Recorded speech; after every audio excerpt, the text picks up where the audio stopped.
Shilpa text चॅनलमध्ये तुम्हा सगळ्यांचं स्वागत आहे. आज आपण शिकणार आहोत की काइनमास्टर ॲपनी व्हिडिओ एडिटिंग कशी प्रकारे करते आहे. तर त्यासाठी मी सर्वात आधी प्ले स्टोअरमधून काइनमास्टर ॲप हा डाउनलोड करते आहे. प्ले स्टोअरमध्ये गेली आहे. त्यानंतर मी इथे काइनमास्टर लिहिणार आहे आणि हा ॲप डाउनलोड करणार आहे. माझ्याकडे ऑलरेडी डाउनलोड असल्यामुळे इथे ओपन दिसेल, तुमच्याकडे इन्स्टॉल असणार. तुम्ही इन्स्टॉल करून घ्या. हा इन्स्टॉल झालेला आहे. इथे आपल्याला क्रिएट न्यूवर क्लिक करायचं आहे. त्यानंतर आपल्याला अशा प्रकारचा इंटरफेस दिसेल, ज्यामध्ये 16.9 हा आपल्याला फुल व्हिडिओसाठी वापरायचा आहे आणि जर शॉर्ट व्हिडिओ आपल्याला एडिटिंग करायची असली तर 9.6 हा आपल्याला सिलेक्ट करावा लागेल. तर मी आता फुल व्हिडिओ करते आहे, त्यामुळे 16.9 करणार आहे. ओके करेल. ॲडव्हर्टाइजमेंट आलेली आहे. आता मी माझ्या गॅलरीमधनं मला जो व्हिडिओ एडिटिंग करायचा आहे तो सिलेक्ट करेल.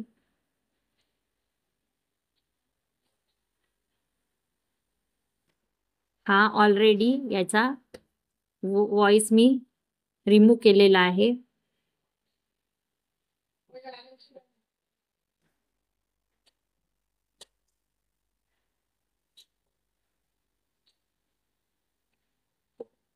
त्यानंतर मीडियामधून मी परत एकदा व्हिडिओ अपलोड करते आहे.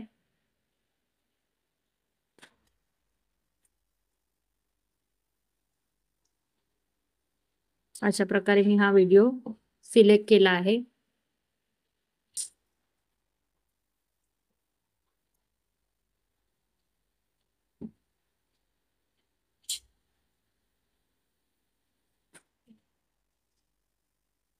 परत तीच प्रोसेस होत आहे.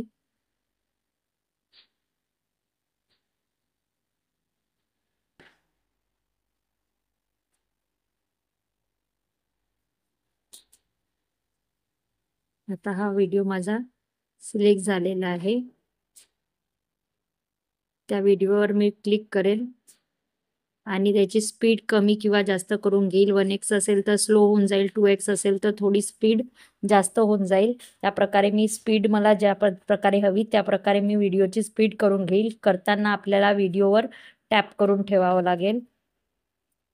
आता मी व्हिडिओची स्पीड 2x वर सेट केलेली आहे.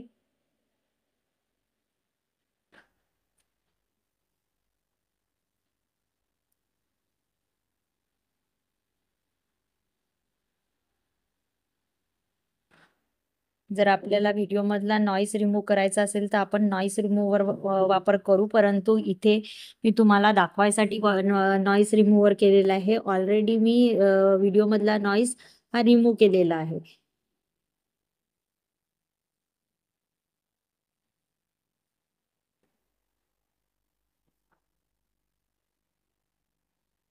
अशा प्रकारे आपली ही एडिटिंग पूर्ण झालेली आहे. आता मी तुम्हाला सांगणार आहे की आपल्याला या व्हिडिओवर लेअर कसं टाकता येईल किंवा आपल्याला टेक्स्ट कसं टाकता येईल आणि आपल्याला व्हॉइस कसा रेकॉर्ड करता येईल. तर आता मी इथे व्हॉइस रेकॉर्डरवर माईकवर क्लिक केलेलं आहे आणि इथे व्हॉइस रेकॉर्डिंग स्टार्ट झालेली आहे. इथे मी रेकॉर्ड करून घेतलं. आता खाली तुम्हाला ही ब्ल्यू लाईन दिसते आहे, तिथे माझा व्हॉइस रेकॉर्ड झालेला आहे. आता व्हॉइस मधनं मला नॉईस रिमूव्ह करायचा आहे, तर तुम्ही व्हॉइसच्या याच्यावरती क्लिक केला, येलो मार्कमध्ये दिसते आणि मी तिथून नॉईस रिमूव्हर वर क्लिक करून नॉईस रिमूव्ह केला आहे. अशा प्रकारे हा नॉईस रिमूव्ह झाला. प्रोसेस कंप्लीट झाली आहे. आता माझ्या व्हिडिओ आणि ऑडिओ दोन्हीमधून बॅकग्राऊंड नॉईस रिमूव्ह झालेला आहे.